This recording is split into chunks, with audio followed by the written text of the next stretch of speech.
Le langage des larmes. Il y a des larmes de souffrance, des larmes de douleur, des larmes de joie et des larmes de peur. Qui peut comprendre ce langage et tous les mystères qu'il renferme? La grande question, pourquoi les femmes pleurent-elles si souvent? Un jour, un enfant demande à sa mère, « Pourquoi pleures-tu » ? « Parce que je suis une femme, répondit sa maman.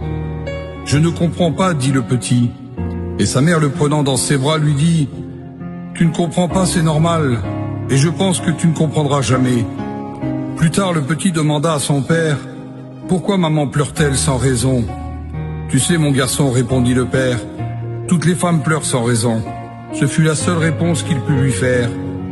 Le petit grandit, il devint un homme, mais avait gardé cette question dans son cœur. Pourquoi les femmes pleurent-elles aussi facilement?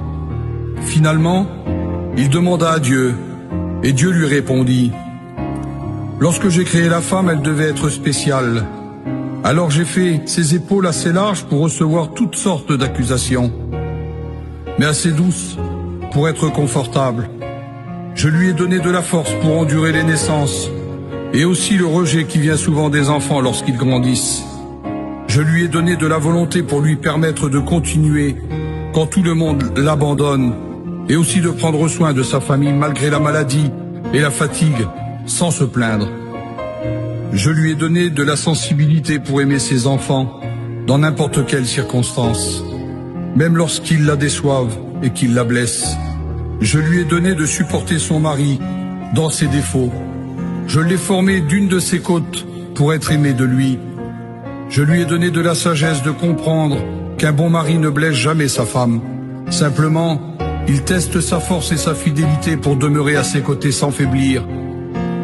Et finalement, je lui ai donné une larme à verser.